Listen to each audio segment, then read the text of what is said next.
Para bruder, para suster, bapak ibu, saudara-saudariku, anak-anakku yang terkasih di dalam Kristus Tuhan, umat paroki Santo Yusuf Padi maupun paroki administratif Maria La Saleh Juwana yang terkasih.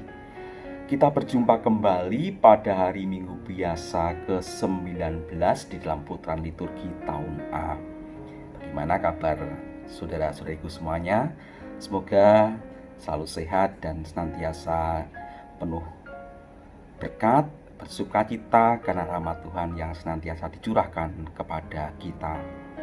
Saudara-saudaraku yang terkasih, untuk minggu biasa ke-19 ini Romo hadir dengan inspirasi yang kami ambil dari bacaan Injil di minggu biasa ke-19 ini. Saya bacakan.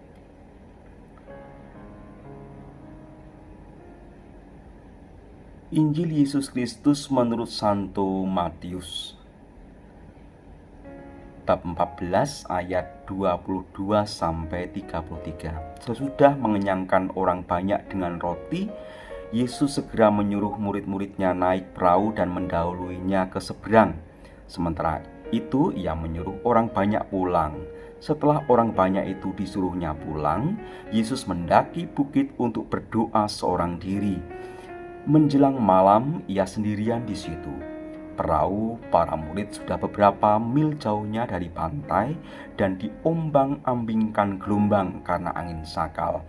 Kira-kira pukul 3 pagi datanglah Yesus berjalan di atas air kepada mereka.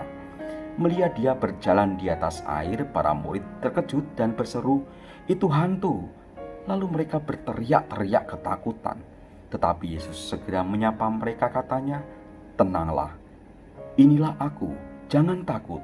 Lalu Petrus berkata, "Tuhan, jika benar Tuhan sendiri, suruhlah aku datang kepadamu dengan berjalan di atas air." Kata Yesus, "Datanglah." Lalu Petrus turun dari perahu dan berjalan di atas air mendekati Yesus. Tetapi ketika dirasakannya tiupan angin, Petrus menjadi takut dan mulai tenggelam, lalu berteriak, "Tuhan, tolonglah aku." Segera Yesus mengulurkan tangannya memegang Petrus dan berkata, "Hai orang yang kurang percaya, mengapa engkau bimbang?" Keduanya lalu naik ke perahu dan angin pun reda. Orang-orang yang ada di perahu menyembah dia, katanya, "Sesungguhnya engkau Putra Allah." Saudara-saudaraku yang terkasih di dalam Kristus Tuhan, di dalam situasi pandemi ini kita senantiasa yakin akan pendampingan Tuhan, keselamatan yang diadakan Tuhan untuk hidup kita.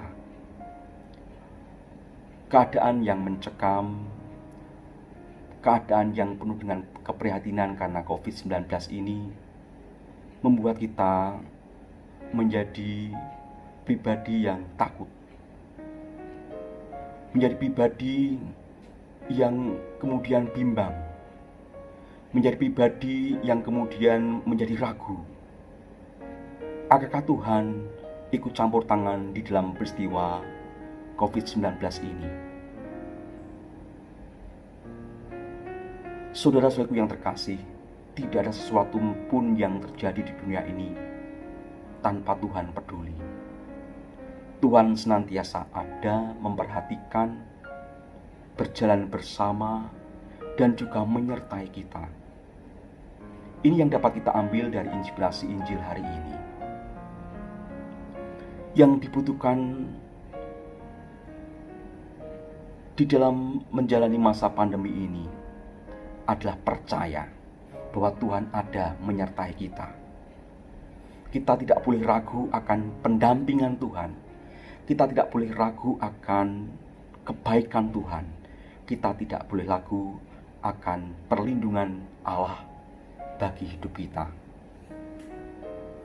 Di dalam Injil dikatakan, ketika orang berada di dalam ketakutan, ketika orang berada di dalam kebingungan, ketika orang berada di dalam situasi yang tidak menentu, di dalam Injil digambarkan bagaimana situasi takutnya para murid waktu itu, ya, ketika perahu mereka diterpa angin sakal yang begitu dahsyat.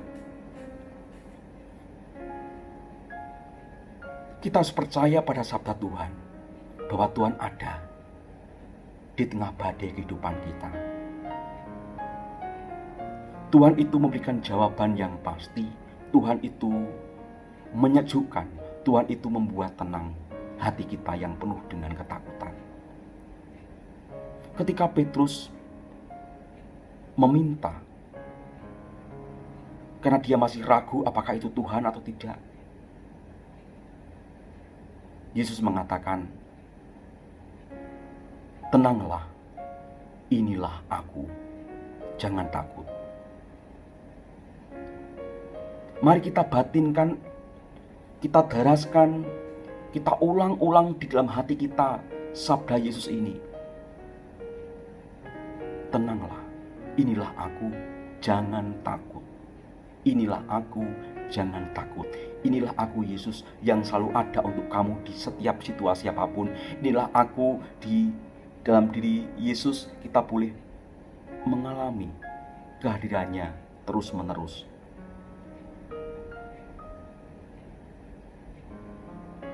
Peristiwa yang melanda dunia dengan wabah corona ini tentunya situasi yang sama seperti digambarkan di dalam Injil. Ada ketakutan karena merasa seakan-akan menjadi chaos, menjadi begitu kacau balau.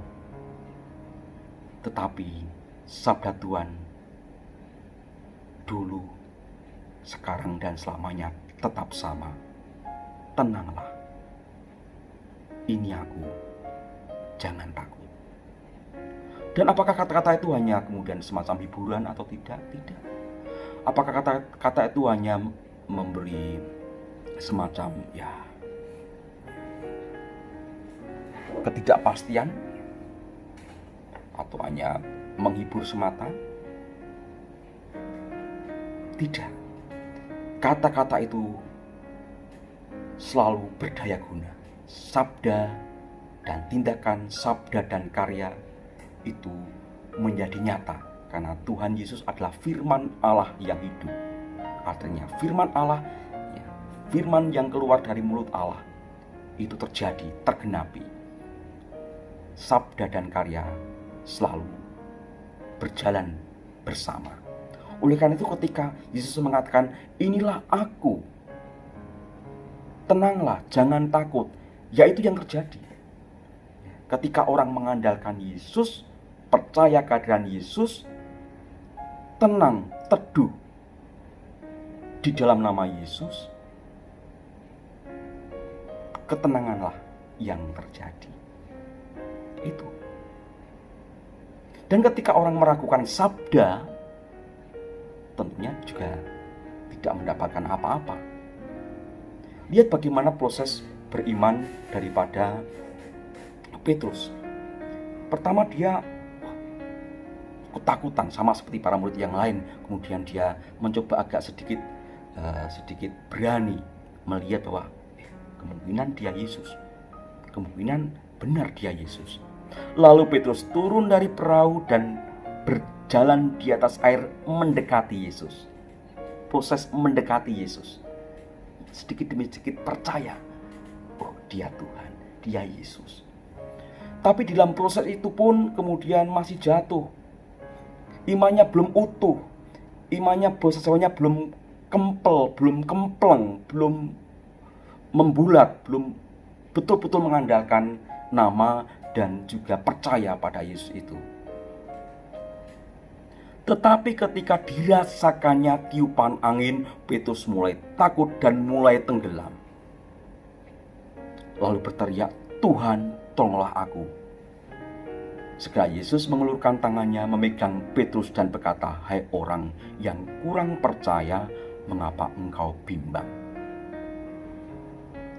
Lihat bagaimana ketika kita yakin akan nama Yesus, dibutuhkan sebuah totalitas beriman yang tidak mendua. Ketika kita mengandalkan bahwa di dalam nama Yesus hatiku tenang, di dalam nama Yesus ada perlindungan, di dalam nama sang firman Allah itu ada keselamatan, kita tidak boleh mendua dan tidak boleh ragu-ragu dan bimbang lagi akan kuasa nama itu. Yesus mengatakan, tenanglah, inilah aku, jangan takut. Dan itu yang terjadi. Yesus tidak hanya berbohong. Yesus tidak hanya pandai menghibur dengan kata-kata manis, tidak. Yesus itu sabda yang berkuasa.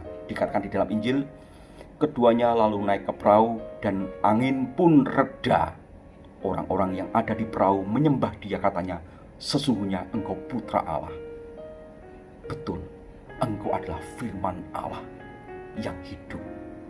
Karena kata-katamu betul terjadi, tergenapi. Sabda dan karya bersatu, saling melengkapi. Apa yang dapat kita petik dari inspirasi Injil hari ini, para bruder, suster, bapak, ibu, saudara-saudari, dan anakku yang terkasih? Mari, kalau kita merasa ada ketakutan melihat situasi dunia semacam sekarang ini, kita boleh berdoa. Kalau kita lemah di dalam iman, kita boleh berseru seperti halnya Petrus. Kata-kata yang sederhana tapi betul-betul dimasukkan di dalam hati. Kata-kata yang keluar dari lubuk hati yang terdalam, yakni supaya Allah menolong kita. Tidak hanya meminta, tapi percaya betul perlindungan Dia. Setiap hari kita bisa mengatakan dalam hati, Tuhan, tolonglah saya. Yesus Kristus, Sang Firman yang hidup, adalah Dia yang menjawab segala ketakutan kita dengan solusi, dengan memberikan ketenangan. Ending di dalam perikop ini sangat indah sekali, bahwa Tuhan Yesus berkuasa atas alam semesta ini. Firman-Nya menjadi firman yang hidup, firman yang nyata. Yesus Kristus adalah jawaban dari setiap ketakutan kita, problem, dilema, keraguan iman, krisis iman yang kita alami. Yesus Kristus selalu hadir. Yang dibutuhkan dari kita adalah terus-menerus belajar percaya, belajar untuk mengandalkan satu-satunya nama yang paling berkuasa, firman Allah sendiri yang telah hadir di dunia ini.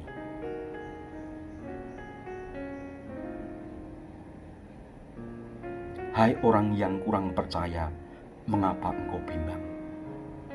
Mari kita bersama mengandalkan kuasa nama Yesus, supaya hidup kita tenang, hidup kita menjadi damai di dalam situasi apapun. Kisah ini menguatkan kita. Kisah ketika para murid dihantam angin sakal yang luar biasa dahsyat, tetapi Tuhan tetap ada di sana bersama dengan kita dan memberikan ketenangan. Dialah jawaban dari segala ketakutan hidup manusia. Dan kita bisa mengatakan, sesungguhnya engkau putra Allah. Bapak Ibu, akan saya akhiri renungan ini dengan lagu yang sudah kita kenal, lagu sekolah minggu ya. Yang bagi kita, saya sendiri juga senang lagu ini, menguatkan kita supaya di dalam kehidupan kita, pada kehidupan kita, kita yakin bahwa Dia tidak pernah melepaskan tangan kita. Bersama saya, monggo kita nyanyi bersama. Dia tak pernah lepaskan tanganku, Dia tak pernah lepaskan tanganku. Walau badai menderu, ombak memburu, Dia tak pernah lepaskan tanganku. Selamat menyelami hari Minggu dengan firman Tuhan, dan semoga Tuhan memberkati, semoga Tuhan menganugerahkan berkat-Nya kepada Bapak Ibu, saudara-saudari sekalian, para suster bruder dan anak-anakku sekalian. Terimalah berkat Tuhan. Tuhan sertamu dan sertamu juga. Semoga Tuhan senantiasa melindungi Bapak Ibu, saudara-saudari, para suster bruder, anak-anakku semuanya dengan berkat yang berasal dari kasih dan kerahiman Allah Bapa dan Putra dan Roh Kudus. Amin.